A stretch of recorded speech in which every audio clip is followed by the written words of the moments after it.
c'est Lucien Cahouette, un retraité de 80 ans.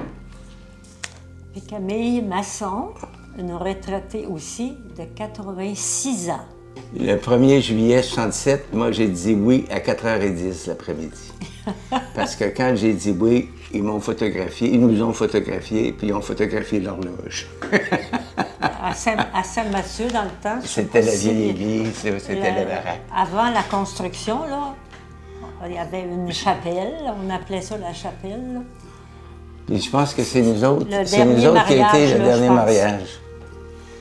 On est bien autonome dans notre maison, puis j'y tiens, être dans la maison. On se partage les tâches. Camille est en dedans, moi je suis en dehors, je suis dehors. Lucien fait du raccompagnement pour les aînés qui sont malades ou qui n'ont pas d'auto, qui ont besoin de quelqu'un. Puis des fois, les gens demandent que je sois présente, surtout les madames. Oui, il y en a.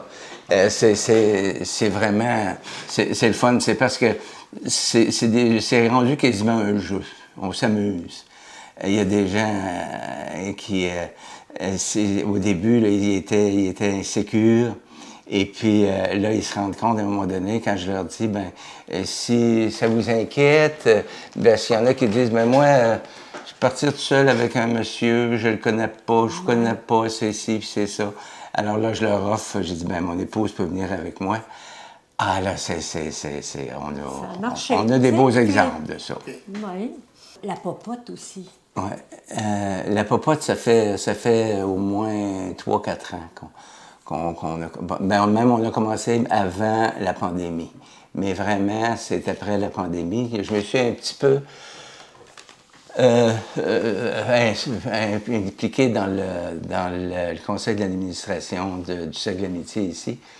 Et puis, il fallait refaire un petit peu le ménage dans ça.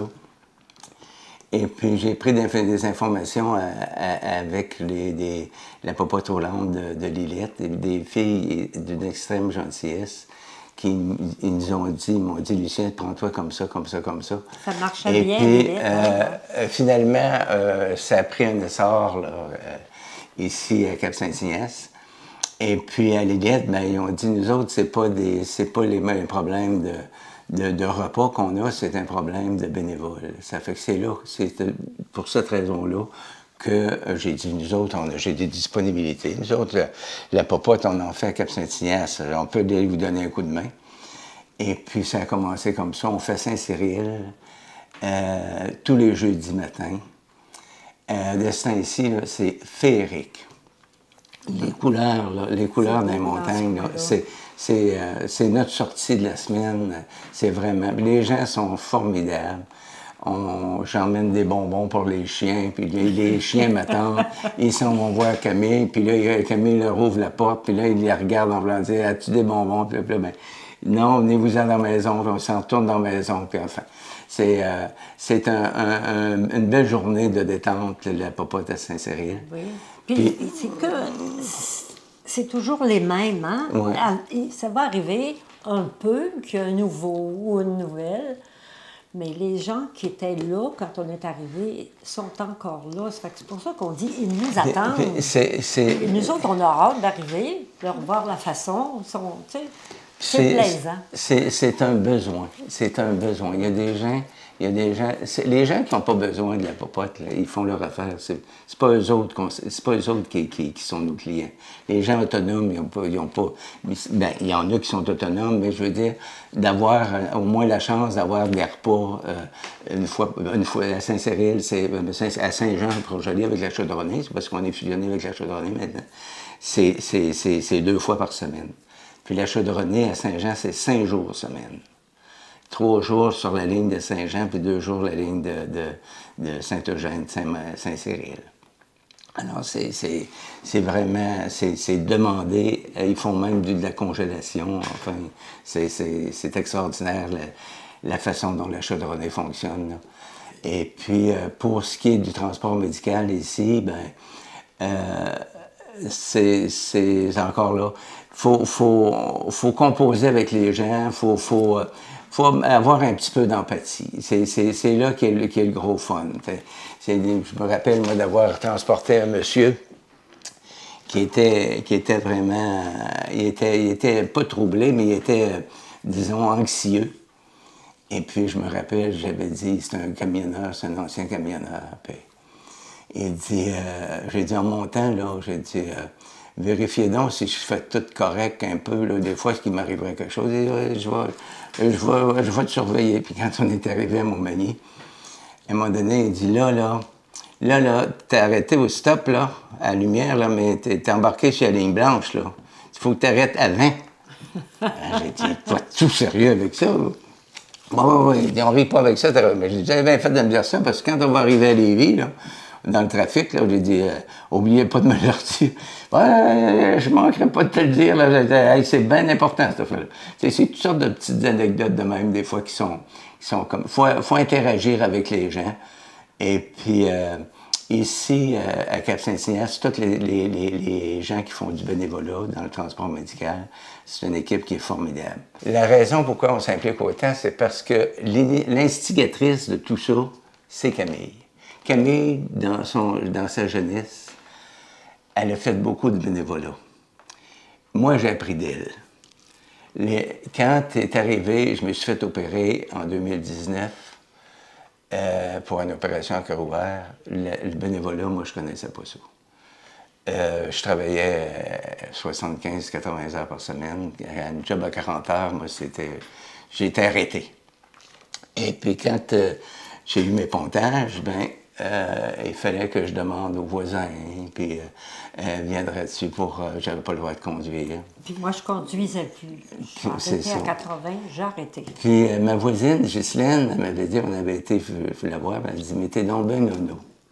Il y a un service ici, à Cap-Saint-Ignace, pour faire le transport médical. Pourquoi tu déranges les gens? Tandis que tu as la possibilité... Tu n'es pas sérieuse avec ça, voyons donc. Puis elle dit, oui, appelle Madame Antel. C'est elle qui va te donner toutes les coordonnées. Puis alors, j'ai pris le transport médical, c'est de l'amitié. Et puis là, on a trouvé ça formidable. Il fallait à un moment donné qu'on aille à Québec, le transport médical venait nous reconduire à Québec. Et puis à un moment donné, j'ai dit, ça m'intéresse. Moi, cette affaire-là,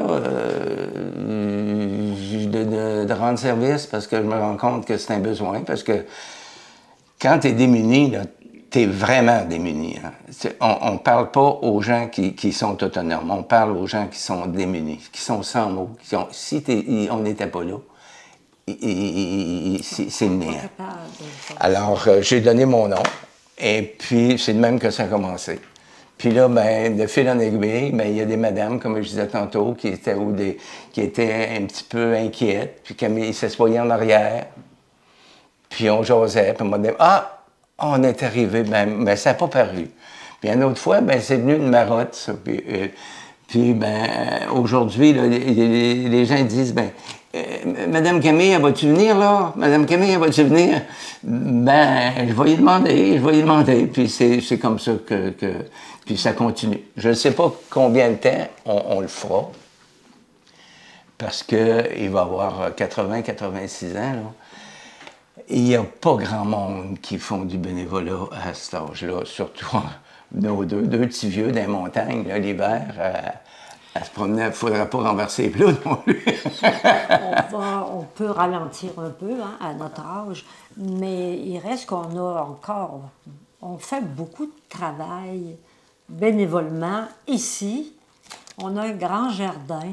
Lucien aime beaucoup son jardin. Puis c'est plein de légumes, mais c'est plein de voisins aussi. Alors on fait la série. Ouais. Quand c'est le temps des fèves, c'est des fèves pour tout le monde. Les tomates sont commencées. On a des tomates à chaudière. On a beaucoup de tomates. Mais c'est parce que c'est comique. Moi, j'ai mon garagiste préféré, et on a travaillé ensemble. Là, il prend soin de mon auto. Je m'en vais chez... Puis c'est comique, et il me dit des fois, t'en gardes-tu pour toi? Je dis, oui, je m'en garde pour toi. Si tu verrais le tas de tomates qu'on a ici, là, tu dirais, ben, tu m'en as pas apporté assez, là. Puis nos voisins, ben, les enfants sont loin, c'est notre famille. On a la chance, on est les doyens, nous autres ici, là. Tout à côté, c'est tout plus jeune que nous autres. Et puis, je disais à Marie-Pierre, à un moment donné, s'il nous arrive quelque chose, nous autres, on lâche un cri, puis les gens, les voisins ici, là, c'est de l'or en barre. On revient aux enfants parce que faut s'occuper de notre famille aussi. La famille, tu sais... Qu'est-ce qui vous rend fier de ces petits-enfants-là? Ou de vos enfants?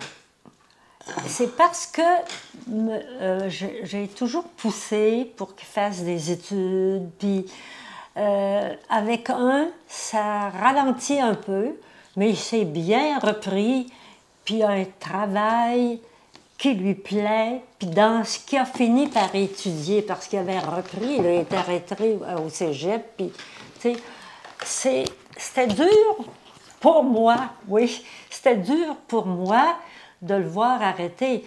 Quand sa sœur, un peu plus âgée, était rendue à l'université, qui faisait sa maîtrise, je disais, mais on en donne à un, puis on n'en donnera pas à l'autre. Il fallait l'aider beaucoup, le pousser.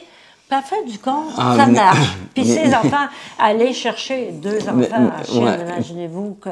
Puis moi, je disais souvent, Nicolas, comment il va faire pour être un bon père de famille?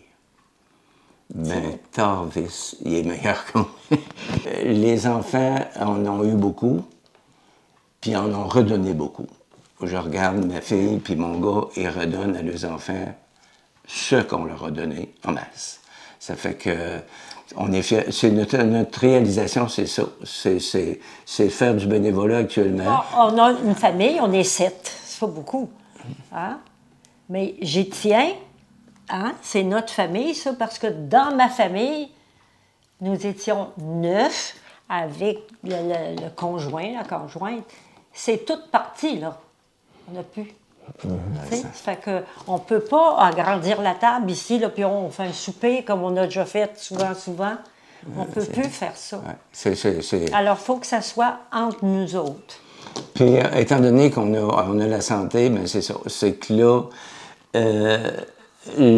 faire du bénévolat, de la façon dont nous autres, on le fait, je pense moi, c'est de choisir ton créneau. Moi, je l'ai pris, j'ai fait du bénévolat à partir du moment où j'ai eu quelque chose j'ai dit, ben, hey, ça, c'est important. Parce que ça m'est arrivé à moi. D'avoir besoin d'avoir un transporteur, puis pas être, finalement, les enfants n'étaient pas là, puis faut que tu demandes aux voisins, les taxis, il n'y en a plus ici, là, tu sais, dire, ça fait que là, c'est tout le temps, ben, puis là, ben, aller à Montmagny, avec le cercle d'amitié, dans le temps, c'était 10 piastres. Maintenant, c'était 15. Mais aller passer un après-midi à l'hôpital pour 10 piastres ou 15 piastres, tu donnes ça à ton voisin, le voisin dit, regarde, tu as quasiment autant besoin que moi. Hein. C'est que là les gens sont autonomes, puis je trouve que c'est une belle façon.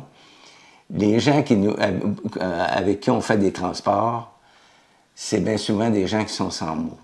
Ils peuvent pas parler, ils n'ont pas de famille, c'est pas... donc, si t'es pas là ou si tu dis non, puis ouvrir la porte à une madame qui a une canne puis qui boit. Nous autres, c'est des civilités qu'on faisait quand on était plus jeunes, d'ouvrir la portière de l'auto. Aujourd'hui, ça se fait de moins en moins. Mais il y a des madames, quand ils arrivent avec le sacoche, ou des messieurs avec le marchette, et puis qui ont de la misère à entrer dans l'auto, puis tu leur donnes. Si tu restes assis dans le... Puis tu te dis, ben arrange-toi, tu t'en fais juste un petit peu. Quand je travaillais, moi, soit au magasin ou au garage, on avait des séminaires qui disaient comment faire pour créer l'effet wow. Qu'est-ce qui va faire que les gens, quand ils vont sortir de ton magasin ou de ton garage, vont dire wow, c'est la place à venir. Ben, j'ai dit, il faut pas que le cercle d'amitié, ce soit l'effet wow. C'est l'effet wow. Si tu en fais juste un petit peu, des petites affaires, tu cherches pas. Chacun a sa méthode. Moi, je procède de cette façon-là. Je suis certain que les autres transporteurs ont leur méthode aussi à eux autres. Et puis, ça fait que les gens, « Ah, merci, merci. » Ou maintenant, ils vont arriver à l'hôpital, là, puis là, ils sont dans l'auto, là, puis là, où je vais, là, ben, on va aller chercher une chaise roulante. Ça sera pas long. Je vais aller stationner mon auto, puis je vais revenir. Puis là, ils rentrent dans l'hôpital, puis là, mais là, ben, on va s'informer. Puis là, on arrive. Puis là, quand on a trouvé la place, ils sont là. Hey, vous en connaissez, vous, des affaires? C'est rien. Ça n'a pas pris de temps pour venir, hein, puis ça va prendre moins de temps pour s'en aller parce que je connais le chemin à cette heure. Puis là, ben, ils ont du fun, puis là, tu sais, les faire rire un petit peu. Puis, tu sais, chacun a sa méthode de travailler, puis, ben, c'est ça. C'est que on s'amuse en faisant ça. Puis, ce qui est plus. Moi, ce qui me fait le plus de quoi, c'est que je sens qu'il va falloir qu'on arrête à cause de l'âge, là. Puis, bien sûr, on n'a quand même pas la dextérité de 20 ans. Là. Tu sais, je regarde quand on disait tantôt, on faisait de la popote, bon, ben, tu t'envoies des chemins de glace, et puis des entrées qui sont glacées. La mienne est glacée, des fois, les entrées ailleurs sont glacées aussi. Alors, il t'arrive une bad luck. Des fois, à voir trop en faire, là, c'est pas bon. Alors là, ben, ça sera peut-être... D'ici à ce temps-là, on prend ça saison par saison, OK, mais... Oui.